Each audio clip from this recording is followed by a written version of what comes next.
ఎక్కడన్నా ఆడలు కొడితే మంచిగా భూములు దున్నుకొని పంటలు పెట్టుకొని పంట పండాలని సంబరపడితే ఏమని మేము కుంట దిగి పంట పండాలంటావు కుప్పగాలు అప్పు తీరాలంటే కులానా కుమ్మరోనిగా అరే కుమ్మరోని అయితే అరే నువ్వు చెప్పిన ముచ్చట ఒకసారి ఎప్పుడు అర్థం అయితే ముచ్చట ఏంటంటే మన కుంట దగ్గర నీళ్ళని వెళ్ళిపోయినాక ఆ మట్టి తీసుకొచ్చుకొని మంచిగా దంచుకొని అయితే కుండలు చేసుకొని ఆవులో పెట్టి కాలబెట్టి ఈ నలుగుండ పల్లె కాడ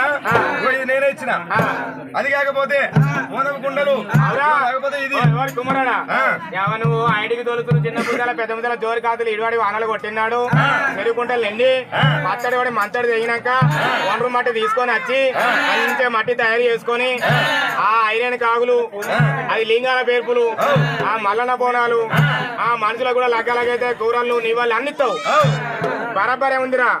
ఇవి మంచిగా వాము కాల్చి కుప్ప గాలి అప్పు తీరుతుంది ఆ పైసలు ఇచ్చిన పైసలతో పిల్ల చెల్లెలు చదువుకుంటూ అప్పు సప్పు కట్టుకుంటావు అరే నీ ముఖానికి నిన్న మేము ఇంత పెద్ద కొండంత పండగ చేసుకుంటే అవరగా లింగాల పేరు పిచ్చే రీతికి అదేనారా ఇది అయ్యా ఏం చేయమంటావు మరి అగో ఏదో తక్కువైంది మట్టి తక్కువైంది మంచి గాలి మరి నువ్వు చూసుకోవాలి ముందుగా తెచ్చుకుంటావు అరే అయితే నువ్వు కుమ్మరానివా అయితే ఎంత మందిని మర్రగొట్టే గానీ కుమ్మరాని మర్రగొట్టద్దు ఎందుకంటే మనిషి మొదల నుంచి పుట్టిన కంచాలి పోయేదాకా అన్ని కుమ్మరంతోనే కుండతోనే అవసరం కాబట్టి అరే నేను పెడుతున్నా పోరా బిడ్డ పెట్టపో.